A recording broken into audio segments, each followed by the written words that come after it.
there's no way out. I've got to show them what I've become. There's no doubt. Got my back to the wall and I'm still hanging on. There's no way out. I've made my choice, here's where I belong. There's no doubt.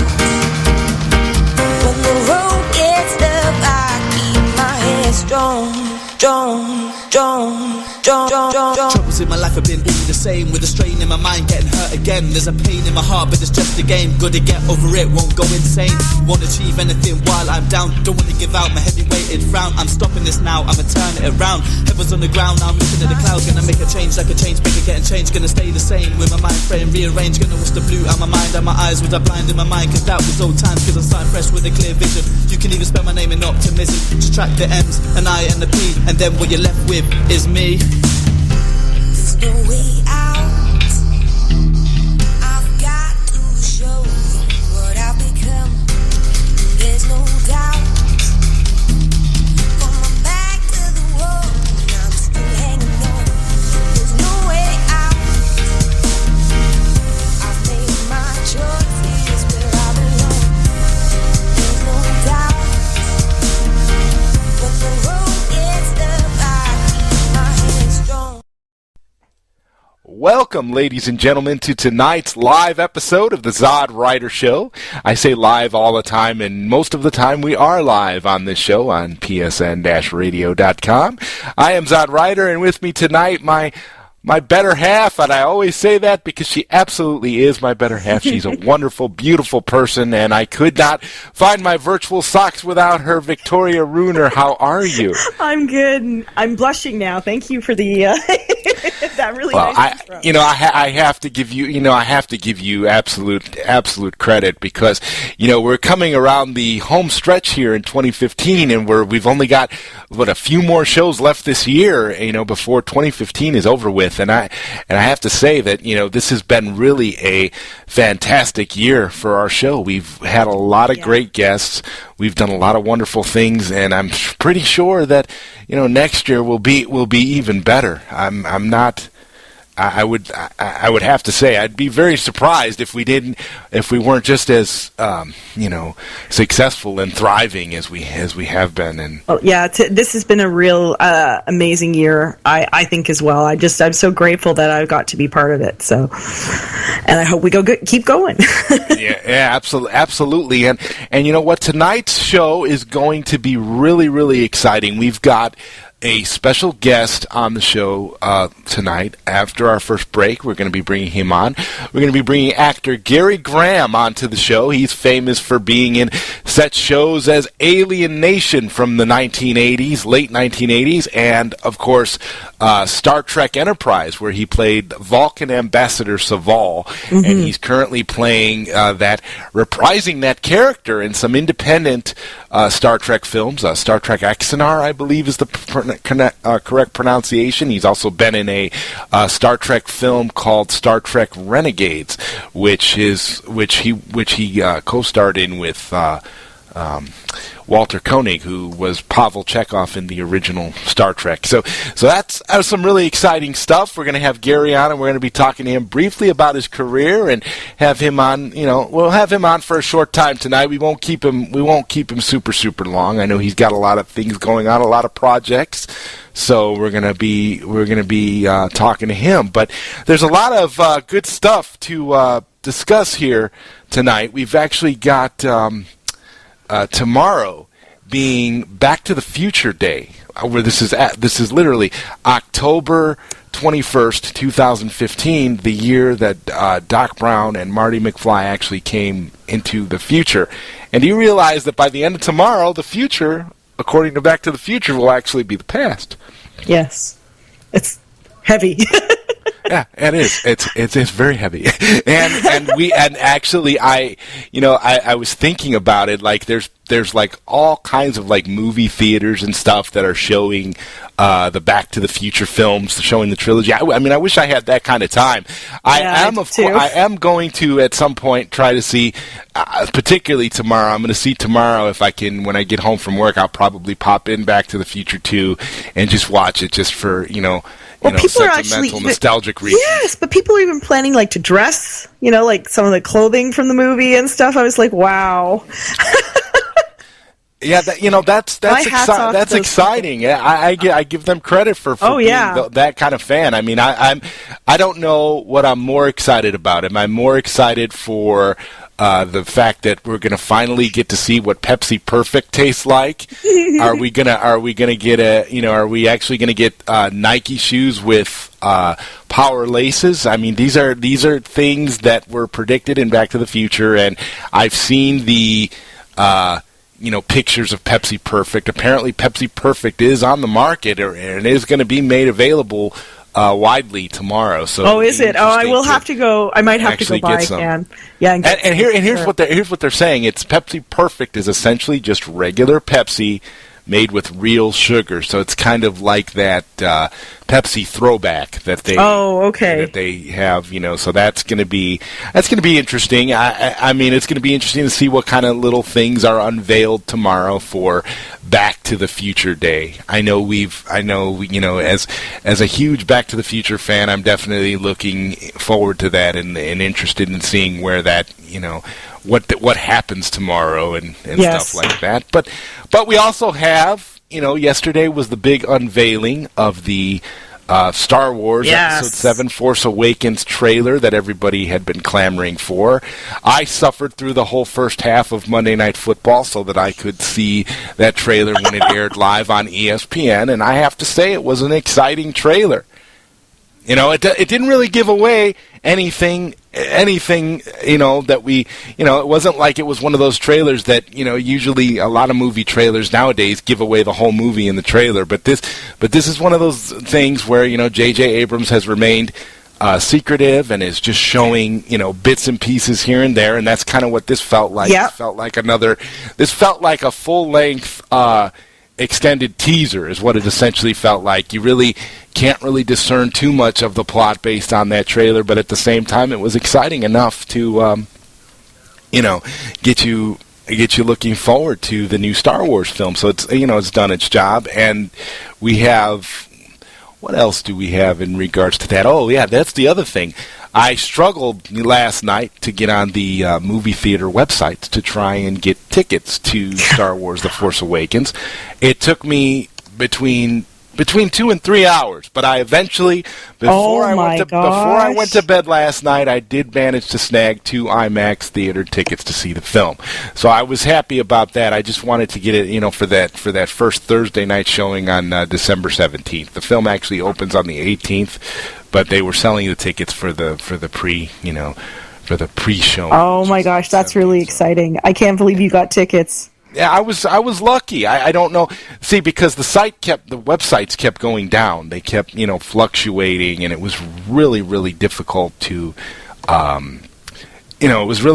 see what was going on and to understand. I mean, I had to go into the theater website at least, 12 or 13 different times to try and get on there, and there was even a discrepancy with tickets and stuff. At one point, they were telling me that I had ordered 4 tickets for some theater in Texas, and I'm nowhere near Texas.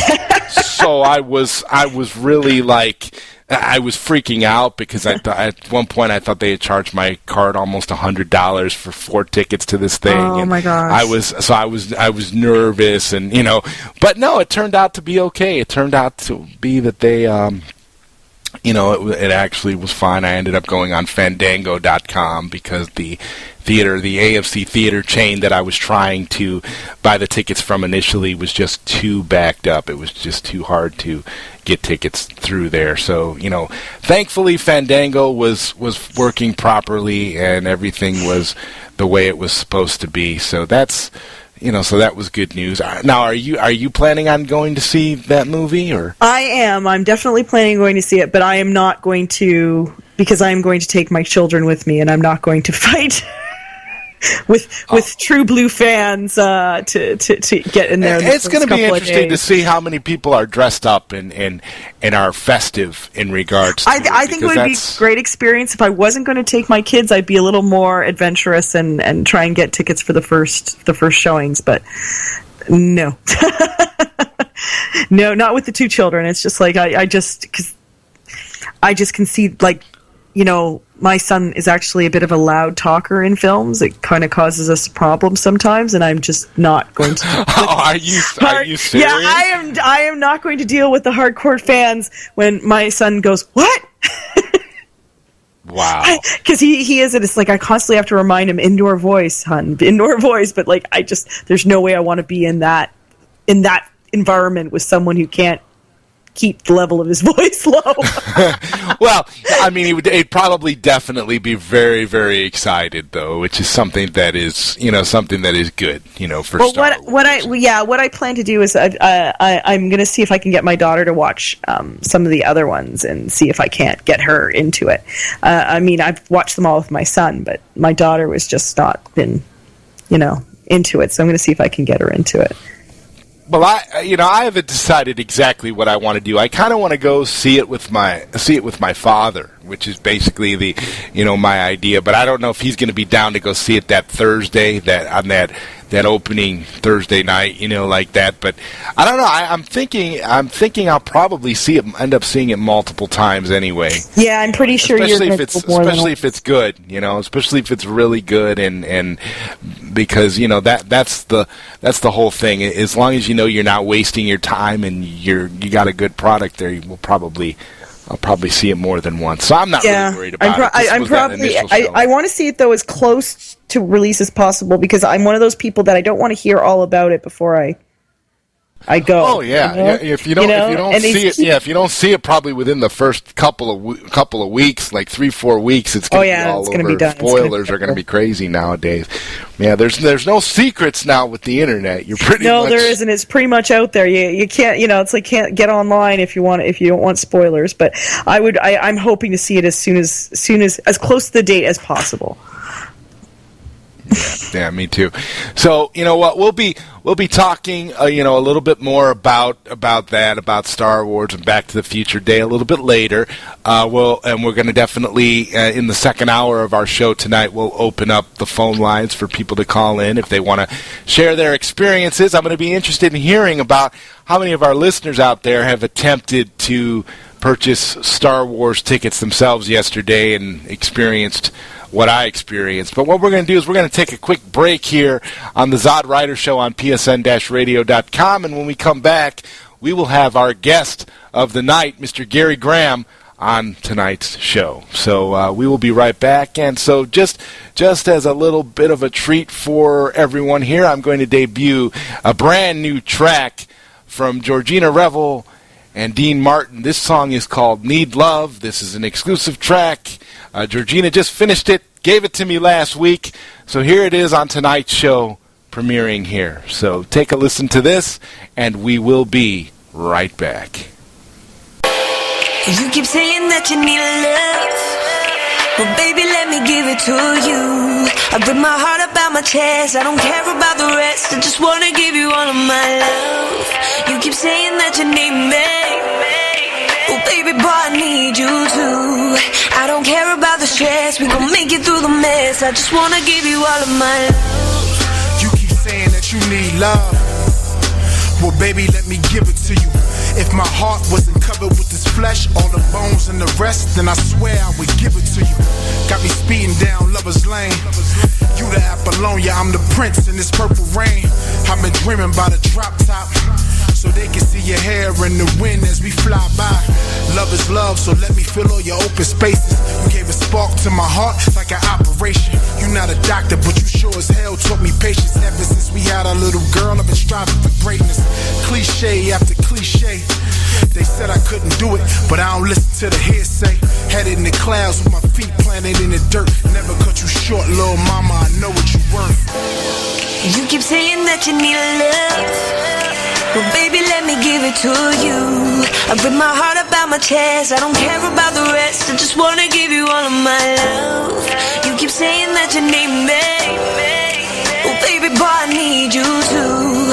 I don't care about the stress, we gon' make it through the mess. I just wanna give you all of my love. Stealing kisses in the moonlight. Lady in the streets, but you a freak when the mood right. Ready for the drama, but most of you the cool type. She really love the beaches, but your boy, I'm the pool type. I take you anywhere you wanna be. Cause you can have your choice of who you want it, but you chose me. Love is free, but it's expensive to take you to Paris. And you a queen, fuck the house, you deserve you a palace. Mink coats, Maseratis, and the marble floors. Never ask for nothing, that's the reason that I give my all. All the pain, all the stress, you've been through it all. But now we a team, I run the plays and you make the calls. I stack the paper, you the only one to make withdrawals. God sent an angel and I never got to thank the Lord. Protection for my girls, I just need to have my little boy. The cipher is complete, damn this family give me so much joy. You keep saying that you need love, well baby let me give it to you. I put my heart up on my chest, I don't care about the rest. I just wanna give you all of my love. You keep saying that you need me, well baby boy I need you too. I don't care about the stress, we gon' make it through the mess. I just wanna give you all of my love.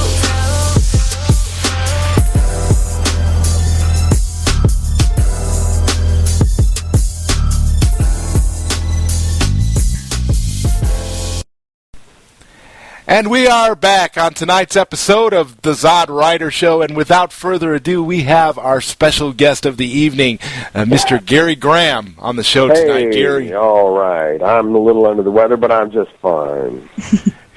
you sound like you're doing fine, all things considered. I was wondering if you were drinking some of that Alien Nation sour milk.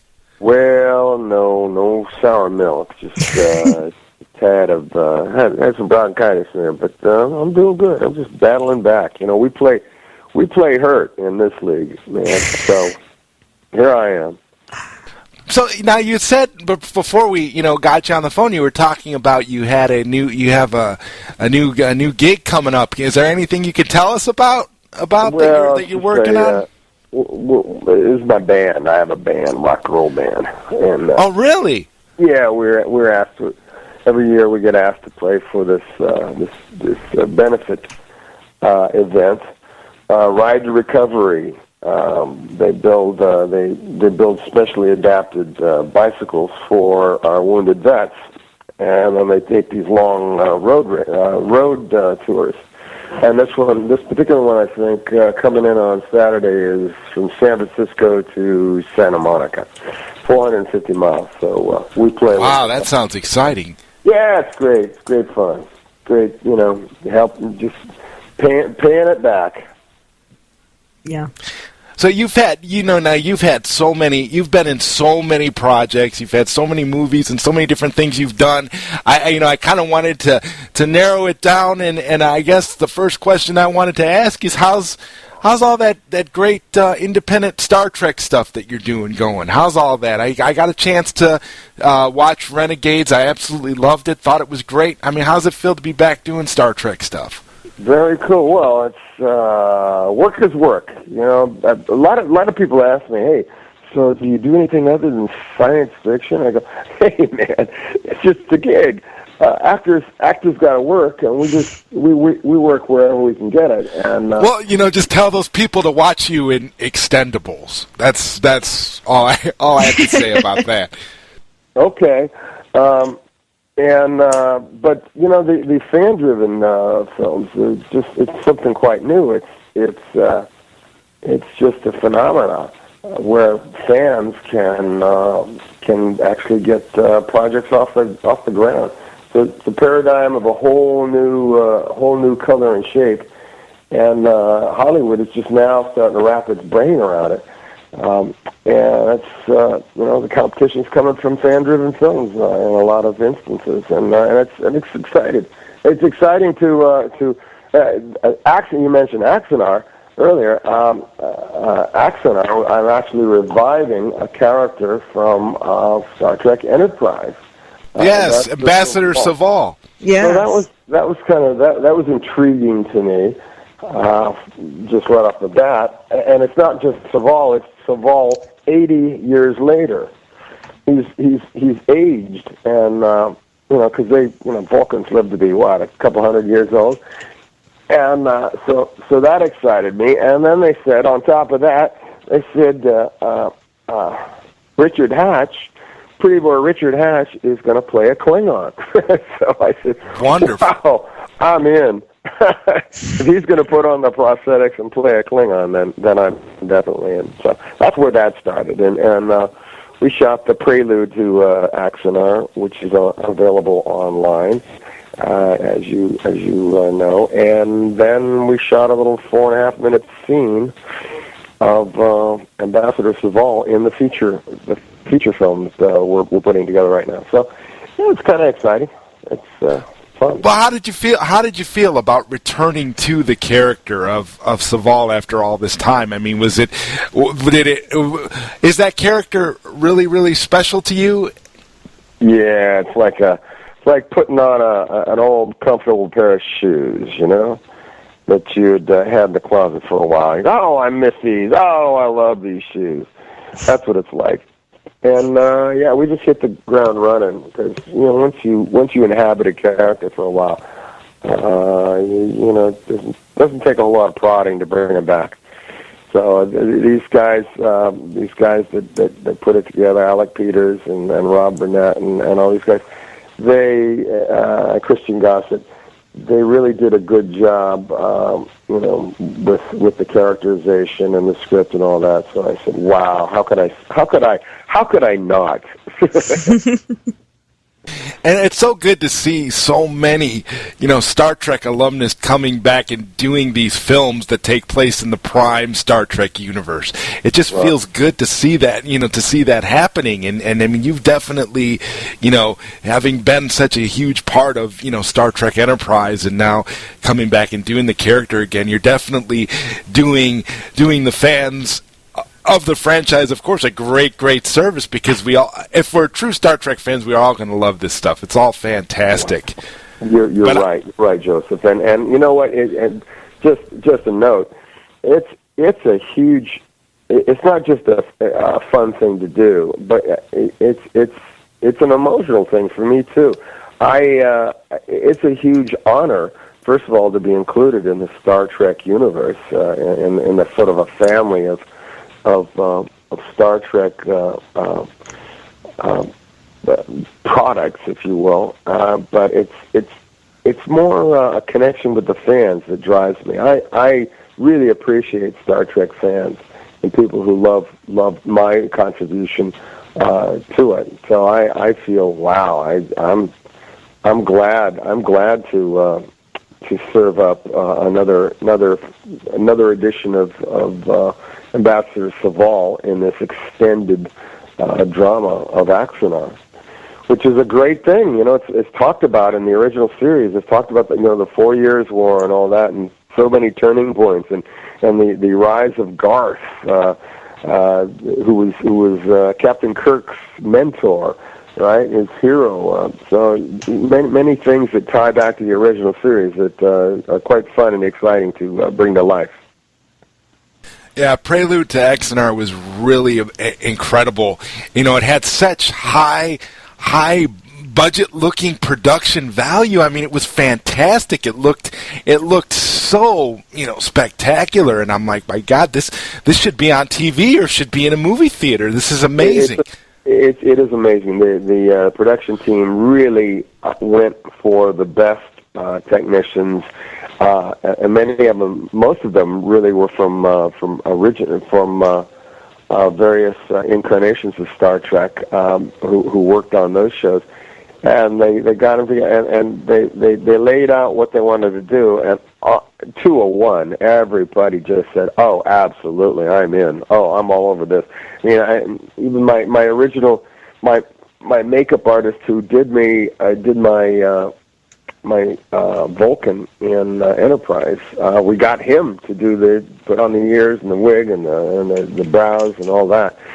So just to let you know how they were stickler for details, and the special effects, it's just fantastic stuff. I can't give them enough praise. It's a fan driven film, but it doesn't look like it's a fan film, That was the idea. I like to consider all those projects as like just independent films, because that's essentially what they are. They come off, and they come off so professionally and beautifully that it's, and like you were saying earlier about the, you know, the competition in terms of, you know, Hollywood just racking its brain about what's happening here and everything. It really, you having been an actor for so long, have you heard about that, about how it's being perceived through, you know, Hollywood channels and stuff? Somewhat through. I've talked to the producer Alec Peters, who's an attorney, and he's had some discussions with the powers that be that could make trouble, and they and issue cease and desist and etc. But there's some legal stumbling blocks for them to do that, to shut us down. They would have to face it, basically a judge who said, well, tell me, what, with all these other fan films going on, why have you not, prior to this, told them to shut down? So there's a precedent set established of letting the stuff go. You know, the proviso being, of course, that you don't profit from it. So all the content must be given away. But in the meantime, salaries are paid. You know, you pay your actors. I mean, you'd be amazed, you know, the kind of talent that you can get if you just pay professional Hollywood actors to do what they do. A lot of people want to shortcut their projects by hiring, my cousin and my next door neighbor, and hey, the guy who adjusts my carburetor, he could probably say a couple of lines. But you know, you get what you pay for, and when you're using, you know, professional actors, you get professional quality stuff. I highly recommend paying your actors. That's great. That's great. I completely agree with you. It amazes me just the quality, you know, in recent years, you know, particularly with some fan films. I mean, we've seen some incredible projects. I mean, you know, a few years back we had, you know, Tim Russ doing Of Gods and Men, and that was another really good project. And then when you see how far things have come with, you know, with Renegades and now Axonar, it's like night and day now. It's like night and day. You know, with a few short years, the ability of the technical ability to up the game with available funding, and now fan-funded stuff. You want it, you got it. Is sort of the byline of this whole experiment, and it's just. It's putting the viewer more in control of what they want to see. Well, they're in essence, you've got all these thousands of micro producers. They're all producers. They're all part of this, and it's very exciting because it just means more product available in more venues. Absolutely, and that's especially through the internet and social media and various, you know, ways of digital distribution and stuff. I mean, the sky's the limit now. We're in a position where anybody can put out quality content if they get the right people behind them, and that's amazing stuff. And it's all the technical ability is there fully, and it boggles the mind. But one thing that hasn't changed and will never change is the importance of story. If you have a good story, you know, from the times they were telling it around a campfire, when you know, our forefathers, distant forefathers, telling stories around a campfire or around you know, the living room table, that hasn't changed. A good riveting story that grips you and grabs you and entertains you and delights you, that will always be paramount, and no pun intended. And what they came up with, both Axonar and Renegades, is a really riveting story. Something that lets the story drives the movie, and that's as it should be. So I'm very proud of these guys who are mounting these projects, and excited for the future for it.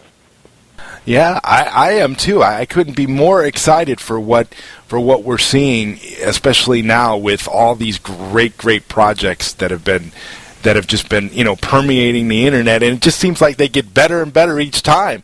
I mean, I didn't think I was going to see anything more incredible when I watched the Prelude to Exenar, and then, Tim Russ puts out the Renegades, and it was just, I was like, my God, this stuff is so good. I don't know what, It's great, isn't it? Isn't it exciting? Yeah. And there's all sorts of things opening up on the horizon.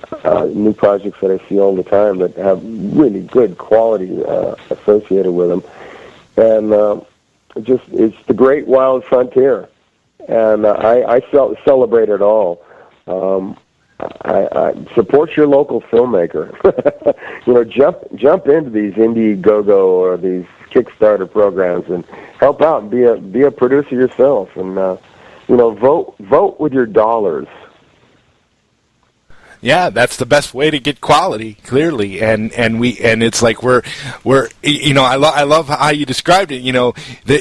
We're actually literally in the new frontier, because again, filmmaking is changing and the opportunities are in abundance now. So yeah, it's only going to get better from here, and that's kind of the scary thing, but the exciting thing. You're going to get so much quality content. Yes. There's already enough content out there in the world to watch. To live, hundreds of lifetimes, and it just gets better and better. So yes, and a lot of competition for your viewing hour and viewing dollar, which is good. Competition forces excellence.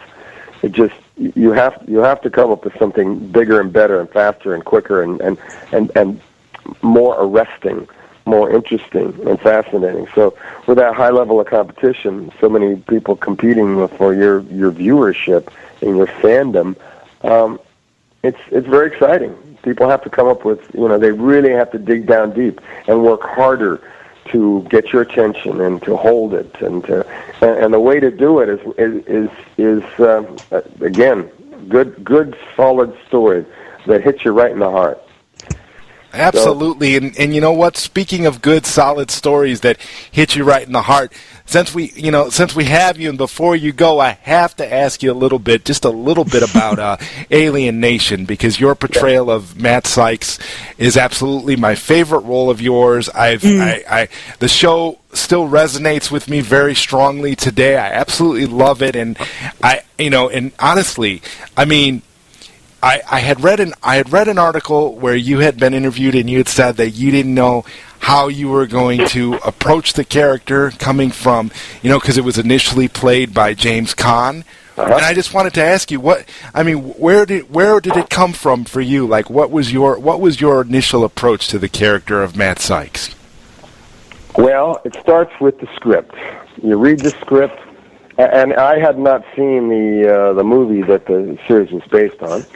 And the director asked me, once I was cast, the director asked me, "Do you want to see it?" I go, "Oh no, no, not maybe after we film the pilot." And I have my concept of this character is down for all time. But for right now, no, I don't want any outside influences that I don't choose. So I nixed that. And then I finally saw it after we shot the pilot, and I said, "Oh, he went that way, and I went this way." So it didn't bother me. I loved James Caan's rendition of it, but I like mine better. I do too. I'm not gonna lie. I love your portrayal of the character, and it just seemed so perfect. I mean, of course, Alien Nation was a short-lived series, and then you had a season, and then you had some made-for-TV movies that came out. That came out sporadically years later, and I mean, how was it, returning to the series after all that time, coming back and doing those movies? Is there any possibility that that might have some sort of a resurgence or something in the future, like another reunion movie of some type? Well, if experience has taught me anything, it's taught me that anything is possible. So I'll never say never. But I don't see anything on the horizon currently. But yeah, it was great coming back to do these TV movies. It was. I always thought when we got canceled the first time, I thought, for some reason, I don't think I'm burying this. I don't think I'm singing the eulogy of this series yet. For some reason, I had this feeling that somehow it was going to come back, and it did. 4 years later, backed by popular demand, change in the and no small part to the help of the novels that were released shortly after too. Yeah, wasn't that fun?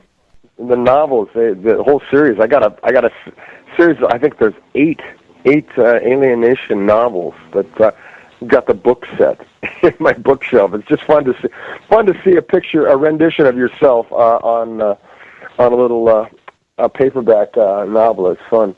But yeah, it was great honor, and I loved it. I always thought, however, that the Alien Nation worked better as a 1-hour series, just because in a series, in a 2-hour movie of the week, to justify 2 hours of airtime, you really have to have some very big themes, and they took it.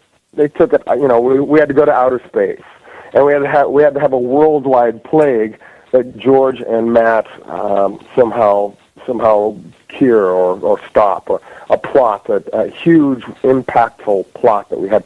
So, to say it kind of it gets exhausting saving the world every 6 weeks, but that's what we were called upon to do. However, in the 1-hour series, on a weekly format, it concentrated more on the relationships between the characters and the families and all that. Right, and it allowed for greater depth of character development too, particularly on that show. I mean, it was nice to see the initial first season of the show having so much greatness focused on those relationships, particularly, Matt and George, of course, and Matt and Kathy, and the various scenarios, and they were able to take it slower with the pacing and things because they didn't have to worry about, like you said, saving the world every week. So, right. So at this point, it's like, yeah, I agree. It worked very, very well as a show, and I'm actually surprised that it only went for one season. That's surprising. Right. It came as a shock to me because they were doing everything that a studio does when they're renewing you. They were booking us. We hadn't gotten the official yes, you're going another season, but we had gotten flight arrangements to fly back to New York to once again meet the affiliates for the next season. We had they were telling us that they had rented new studio space, more sewing machines to make more costumes for Alien Nation for the second season. All these indications that said, well, sure, you're going on, and then to get the last minute notice that we were canceled was quite shocking. I heard. Now this is completely off the record, and it's off the record, as he says it to the radio audience. But it was suggested to me, that somebody who knew the powers that be at Fox, that it was an 11th hour decision in which Barry Diller, who was the head of Fox at the time, said, "Oh my gosh, I'm canceling 2 Stephen J. Cannell shows, and I can't do that. I may need Stephen J. Cannell at some time. I mean, I can't do that. I gotta cancel something. Let's see." And he reached over to the pile that was renewed, and he just said, "Alien Nation." He just grabbed it arbitrarily. So it was just sort of like, bad flip of the coin, and we lost. Wow. Anyway, that's what was told to me. That's unbelievable. But it's funny. In some of the stories that I've heard about how decisions are made, I'm really not all that surprised. Yeah. It could be very arbitrary. And here's a company that employs hundreds and hundreds of people, and who had just gotten the word that yes, we're going again. Yes, we're going. You make arrangements and all that, and then boom, the rug is pulled out. But that's show business, I guess. Yeah, that's incredible. Wow. And Victoria, did you have any other additional questions for Gary? No, I'm just going to keep listening. The only thing I wanted is, did you have a good time on the Extendables shoot, or is it as amusing as it seems to be from the film itself? That's that comedy that your character was your character was Burton. Oh yeah, Burton. Gosh, what was I? I was a neurotic drug addict, producer. Gay. I think it was gay. I can't remember, but yeah, that was some kind of twisted fun. That was. Yeah, that was great. This is a little side point. The cool thing about being asked to make working for friends or making small little independent features, they don't pay much, but there's some compensations that go along with that. They figure they're getting you for a song and a dance. You can call the shots on your character. You can make up the most bizarre, twisted character and go out on such limbs that no studio, no normal movie would ever let you do. They just wouldn't let you do it. They say, no. but on something like that, you say, okay, he wants to do that? Okay. So it was a great so experiment. wait, you improvised that character? Oh yeah. Oh my gosh! Wow. Oh yeah, I just threw it together. It was scripted, but I just took it and twisted it and to tie it into Alienation. Oddly, this is a strange story. There were two guys. I decided, okay, he's Russian.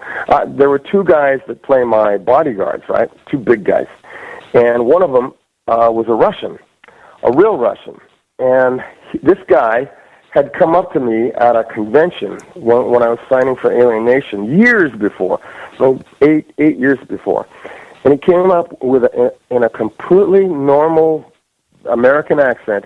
He said, "Oh, I just wanted to, my name's Oleg. I just wanted to shake your hand and tell you thank you for Alienation and thank you for teaching me English." I said, "What? What are you talking about?" He says, "I learned English in Russia by watching Alienation, and I just studied your character." And I said, "Well, I want to apologize for that." He said, "No, I studied your character, and that's how I learned English. I learned English listening to Matt Sykes." I said, "That's amazing." So then we meet up again 8 years later in L.A., and he's playing my bodyguard. So I decided I wanted to be a Russian, so I asked him to work on my Russian accent. So he taught me a Russian accent all throughout that. So I'm playing a Russian Jew, gay, drug addict producer. I just had a ball. We had so much fun doing it, and he helped me with all my pronunciations and my Russian curse words, and so it was a lot of fun. Oh my gosh, that's hysterical. It absolutely shows in the movie, in the Extendables, how much fun you had. And, Victoria and I were talking prior to the show, like, we've got to remember to mention that movie to you because it's so, like, it just, I'm looking at that. I have to think about it because the movie has gone through several name changes. It wasn't called The Extendables when I signed on to it, and when we did it, it was that came later. Brian put that on later. So when you said Extendables, I thought for a minute. I go, oh, they've confused me. They think I'm in a movie I wasn't in. I was thinking of The Expendables. I thought you said Expendables. No. So I'm thinking, instead of saying no, I wasn't in that, and embarrassing you, I just said, oh yeah, and just glossed over it. But then you came back to it. And you were I was just about getting ready to say, wait a minute, I don't think I was, and I thought, oh wait, yeah, that's right, Brian changed the name to Extendables. What was the original name? Gosh, I don't even remember. I mean, but you'll have to ask him about that. I have to wonder if it was. I have to wonder if it was. Obviously, the name was deliberate to confuse people. Expendables, because it really had that feel to it. Like you're getting a group together. He played an out of control Jean-Claude Van Damme, Arnold Schwarzenegger, Sylvester Stallone action figure. And he used every cliche in the book, and drove his producer, me, out of my mind. So it was just a ball. It was just a blast doing it. But you liked the movie, huh? Yes. I love the movie. The movie's fantastic. I've seen the movie about 5 times. I have to be honest. I've got to see it. Is it on Netflix? I got to see the finished form. I've seen various versions of it. I've got it on DVD, so I don't know if it's on Netflix or not. My only criticism of the movie was, of course, there just wasn't enough of me in it. I agree with you there because I absolutely loved your character. I mean, you were hilarious in it. That's why I was like, well, maybe they, and it was very, very unique. So when you started mentioning about the fact that, you were able to kind of improvise and do what you wanted to do with it, it all makes sense now. It's all coming the picture. And I might watch it again tonight now that you said all of that. That's pretty I'm going to have to find it. I'll call my mom and say, see, Mom, I can do comedy. It was great. Like, I don't know. But, there's another other little film of yours that I promised some people that I would mention, and if I had you on tonight, and that was Robot Jocks. A bunch of people have mentioned it to me, and I absolutely love that movie. I tell people all the time that movie was Pacific Rim before there was a Pacific Rim. That's right. They got their ideas about Pacific Rim from us. Exactly, and I just wanted to ask you a little bit about your experiences on that with I think Stuart Gordon directed that. Stuart Gordon, yes, and the band. And it was with the Charles Band people. Yeah, all the bands, the Band brothers got together to do that. And how was that experience working with that movie? Because that was a low budget film. That was 12 weeks on a location in Rome, Italy. So. That was fine. That was lots of fun, and I loved it. I had the time of my life on that. Yeah, well, you know what I wanted to see more. I mean, I wanted another Robot Jocks very, very badly with your character, of course. I was hoping that would happen, but we got a sequel. We got a sequel that was a sequel but wasn't a sequel, and it was called I believe it was called Crash and Burn, and it was kind of like based off of the concept, but really had nothing to do with the original Robot Jocks, which was they'd only used a part of David Allen's wonderful stop motion photography that they made out in the desert. It took them 6 months to make all this desert, just actual 3-foot-tall robots, and moving them and shooting them, move, shoot, move, click, move, click. And so they had the original idea was to have a sequel, but the film apparently was Empire's wake-up call that said, "Oh, by the way, you're bankrupt." And so Empire Studios just folded. And then they had all this leftover extra footage, and they figured, well, let's cobble it together and call it, and scrape whatever funds we've got and make Crash and Burn. So I think that's how that came about. Because nobody called my agent saying, hey, let's bring back the sequel for Robot Jocks. It's too bad. I would have loved it. I'd like to see a sequel to Robot Jocks now. Let's do a modern sequel all these years later. That would be incredible. All these years later, we'll get Paul Coslow and what's her name? Anne-Marie. Yeah, Anne-Marie Johnson. Your co-star. Yeah. Yeah, Anne-Marie Johnson and Paul Coslow and all those guys. Sure. What the heck? Yeah, that'd be fun. That would really be awesome. I I'd love to see that happen. And that's something. I don't know. Maybe we'll at some point, Victoria. Maybe we can get the band brothers on this show and talk to them about it and see if maybe we can. Yeah, I don't know if the bands are the guys to approach it, but definitely Stuart would be interested. Oh, well, definitely. There was some guy at Paramount I was talking to who was interested in doing a sequel, and I even set up a lunch, but it didn't go anywhere. But it's a tricky. Never say never. Never say never, and especially with fan-driven movies. We could. Joseph, you could mount it yourself. Get an Indiegogo campaign. Executive producer. Thinking you about would be good that, at that, Joseph. That's the whole thing. Thinking about that and thinking about that project, the idea of being able to do a Robot Jock sequel. That'd be exciting. Yeah, that'd be really good. Would be. I'd have to get to work on a script, but I think it could be done, definitely. Absolutely. All comes from the story. You get the story that's just rock and solid, and you get the characterizations just right. And I'd read it and I go, oh yeah, this is it. Then I'll sign off on it. What the heck? Awesome. But remember, you got to pay your actors. Exactly.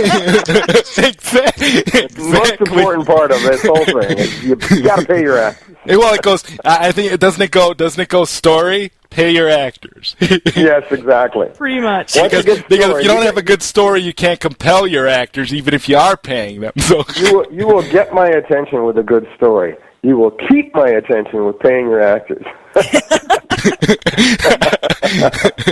That is great. Well, Gary, we don't want to keep you too long. We know you're trying to get over what you're enduring right now. Yeah, get over. I'm feeling better, but I've got rehearsals and this gig coming up, so I really got to rest my voice. Yeah, so definitely. Can you tell us? Okay, go ahead, Victoria. Go ahead. I just want to know it was the woundedwarriorproject.org, correct? Well, no, it's not. It's not the Wounded Warriors Project. It's Ride to the number 2 Recovery. Ride to Recovery, and you look those up. John Worden, Wordin. John Worden is the guy who got me involved in it. He actually cycles with these guys. He's a professional cyclist. And he bikes in with these guys, and I just supply the entertainment when they get there.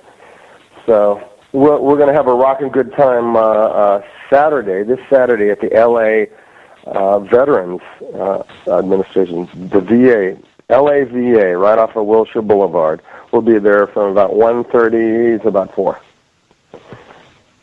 Excellent. That is great. And so I guess the last question for you, Gary, before we let you go, what's your next project, like your next movie that we can expect to see you in? Well, I don't know. I'm going to probably do Axanar in early spring. Finish up Axanar, the feature, and then short of that, I don't know. There's all kinds of things being talked about. I gotta get to work on Robot Jocks too. yes. Maybe it's Robot Jocks too. That would be awesome. What the heck? I'm ready. I'm fit. I'm strong. I'm ready to go. Put me in, Coach. Thank you so much for being here tonight. I appreciate it. It's been an honor to have you on the show. You are awesome. I hope you can come back and talk to us again when you got something else coming out. I definitely will want to talk to you again after Axanar comes out. Great. Thank you so much. You guys take care now. Bye-bye. You too. Bye. And that, ladies and gentlemen, was Gary Graham. Actor Gary Graham. Wow. That was a wonderful interview. Again, hats off to Gary. Thank you so much for being on the show. And we're going to take a quick commercial break here.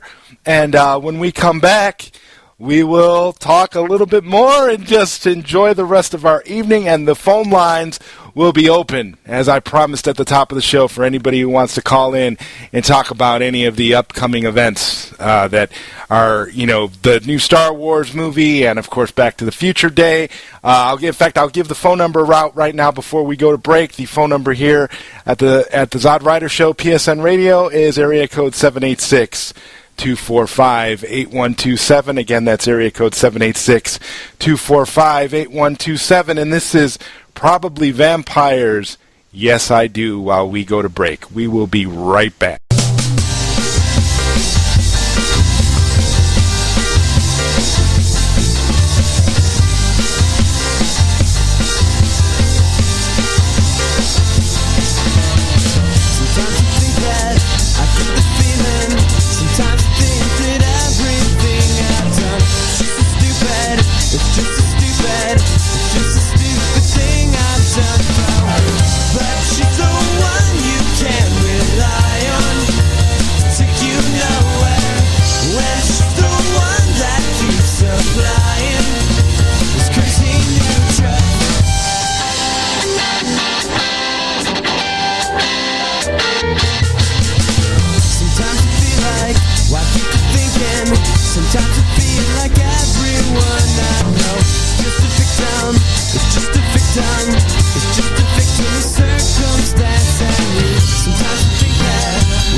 We are back on tonight's episode of the ZodWriter Show. We had a bit of a technical problem there for a little while, and it knocked us off the air. Yes. Ironically, that was pretty weird.